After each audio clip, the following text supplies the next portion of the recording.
চলে যাব কিন্তু বিদেশে। বিদেশে থাকবো না আর এই দেশে, চলে যাব বিদেশে। তো হ্যালো, আসসালামু আলাইকুম। নতুন আরও একটি ব্লগে সবাইকে স্বাগতম জানাচ্ছি।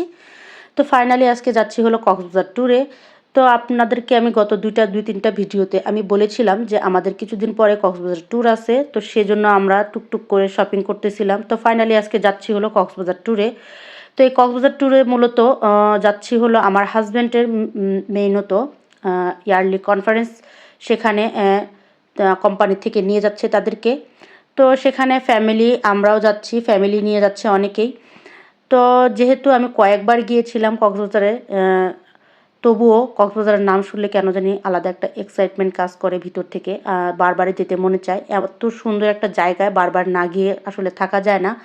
আর বাচ্চা দুটো অনেক বায়না করতেছিল যে তারাও যাবে, তো সেহেতু আমাদেরকে নিয়ে যেতেই হলো। যেহেতু আমরা কয়েকবার গিয়েছিলাম, এবার না গেলেও হতো, হাজব্যান্ড বলল, তারপরও বাচ্চা দুটোর মুখের দিকে তাকিয়ে তাদেরকে নিয়ে যেতে হচ্ছে। তো সেজন্য আমি রান্না করে নিলাম হলো তেহারি, এটা আমাদের রাস্তায় খেতে দরকার পড়তে পারে, যার কারণে আমরা তেহারি রান্না করে নিলাম এবং বাসা থেকে খেয়েও বের হবো।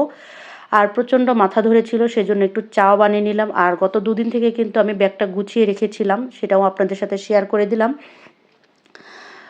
তো এই তো কোথাও যেতে গেলে প্রথমে মানে আমার মাথা ব্যথাটা ধরবেই, এটা সকাল থেকে মাথা ব্যথা শুরু হয়ে যায়, যাওয়ার আনন্দটাকে মাটি করে দেয়। তো যাই হোক, কি আর করার।